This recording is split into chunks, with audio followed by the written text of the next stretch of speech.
ज़्यादा क्लैरिटी आएगी। संभल वाले पे भी एक बार बात कर लेते हैं, वो बहुत ज़्यादा हॉट टॉपिक था और उसके ऊपर बहुत चर्चा हुई।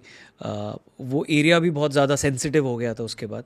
अभी क्या सिचुएशन है वहाँ पे और वो केस कहाँ आगे बढ़ा है? संभल का केस जो बोला गया था, जब हमने मुकदमा फाइल किया था तो आपने देखा होगा बड़े बड़े बैरिस्टर्स ने आके कहा कि राइट टू एक्सेस मांग रहे हैं, कैसे मांग सकते हैं, एडवोकेट कमीशन का सर्वे 2 दिन कैसे हो गया।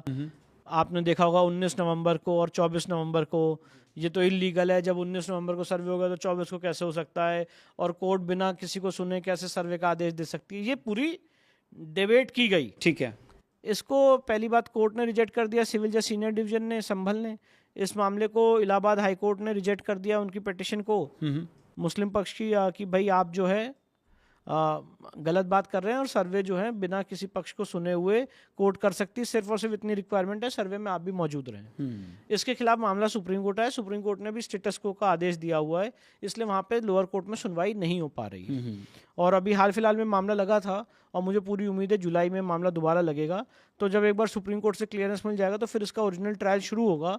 तो फिर सर्वे रिपोर्ट जो ऑलरेडी फाइल की गई है इस समय सील कवर में, वो खुलेगी और उसके बाद आगे केस ओपन होगा और पता चलेगा कि वहाँ पे कैसे हरिहर मंदिर है।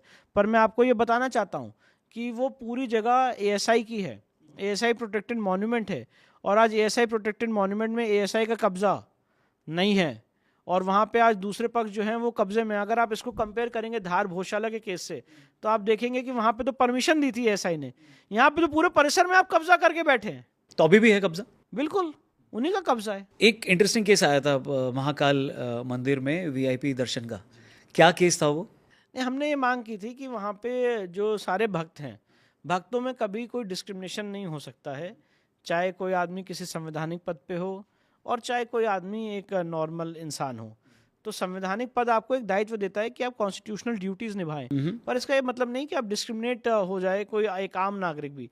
तो अगर किसी आदमी को वहाँ पे नंदी भगवान के पास बैठ के दर्शन करने का अधिकार है, सेलिब्रिटीज़ को अधिकार है, तो एक आम आदमी को भी वो अधिकार होना चाहिए। ठीक है। अब मैं इस बात को समझ सकता हूँ कि आप कुछ तो एक्सेस दीजिए।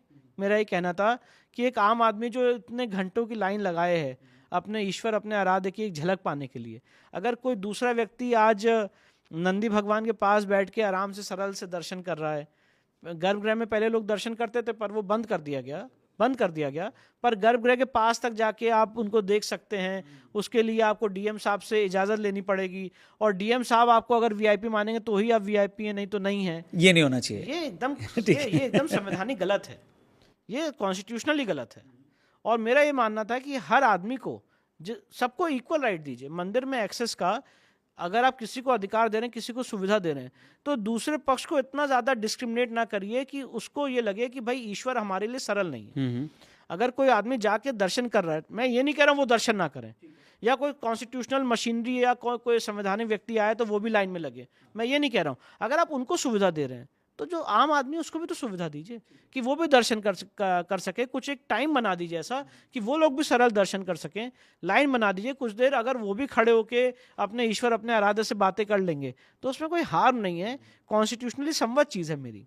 तो ये हमारी मांग थी। तो क्या हुआ, इस पे क्या आया? इसमें कोर्ट ने कहा कि आप वहाँ पे रिप्रेजेंटेशन दीजिए, फिर उसको देखते हैं, और वो अभी सारी प्रक्रिया चल रही है।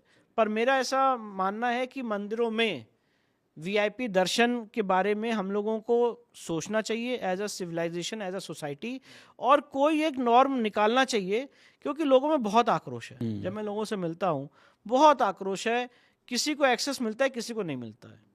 तो इजी एक्सेस सबके लिए हो। ये जो मतलब इतना एक जो समाज को आप 2 वर्ग में बांट रहे हैं, वीआईपी और नॉन वीआईपी, ये चीज़ सही नहीं है।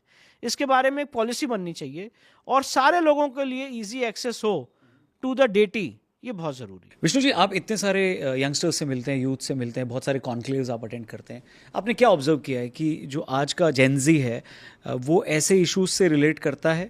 वो चाहता है कि जो हमारा सिविलाइजेशनल साइट्स थे, मॉन्यूमेंट्स थे या रिलीजियस प्लेसेस थे, उसे हम रिक्लेम करें, या आपको लगता है वो ये सोचता है कि जो हो गया सो हो गया, अब आगे की बात करो? मैं तो अब यही बात है, बड़ा सब्जेक्टिव क्वेश्चन है, पर मैं जिस तरह के यूथ से मिलता हूँ या जो मैं कॉन्क्लेव्स अटेंड करता हूँ, अलग अलग जगह जाता हूँ, देश के अलग अलग कोनों में जब मैं घूमता हूँ, मिलता हूँ, तो मैं तो देखता हूँ यूथ में इमेंस अट्रैक्शन है for our temples. Okay. Youth में इमेंस अट्रैक्शन है फॉर सनातन सिविलाइजेशन।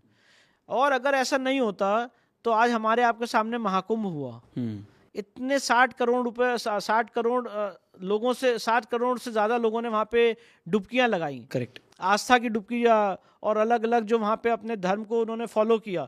कितने लोगों ने रील बना के सोशल मीडिया पे डाला, और वो जो पूरा एक जिसे कह सकते हैं हम एक डिवोशनल टूर, जिसे कह सकते हैं कॉरिडोर अयोध्या काशी, इतना फुल हो गया कि अयोध्या के जो हमारे वहाँ पे श्री राम जन्मभूमि ट्रस्ट के ट्रस्टीज, उनको बोलना पड़ा कि आप लोग अभी यहाँ पे मत आइए।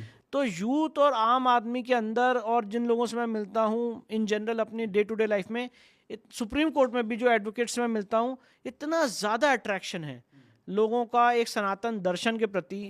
लोग मंदिर जाना चाहते हैं, इजी एक्सेस चाहते हैं, अपने धर्म को फॉलो करना चाहते हैं। अभी हमारे यहाँ पे नौ दुर्गा हुआ, कन्या पूजन हुआ, कितना पूरा सोशल मीडिया जो है वो कन्या पूजन की फोटोग्राफ से, रील से भरा पड़ा था। तो लोगों में बहुत अट्रैक्शन है और लोग बहुत ज़्यादा रिलेट करते हैं, और सब चाहते हैं कि जल्द से जल्द मुझसे जो बोला जाता है, ये बोला जाता है, एक ही सवाल पूछते यूथ मेरे से कि काशी मथुरा कब मुक्त होगा, भोजशाला कब मुक्त होगा। और हर एक केस के लिए उनमें अवेयरनेस है, कहीं कहीं तो मेरे से भी ज़्यादा है। मेरे पास मैसेजेस आते रात में 11 बजे 12 बजे कि साहब आप भोजशाला का केस लड़ रहे हैं, ये एक डॉक्यूमेंट है, ये भी आप, ये हमें मिला है, इसको भी आप प्रेजेंट करिए। वो कंट्रीब्यूट करते हैं, वो कंट्रीब्यूट करते हैं।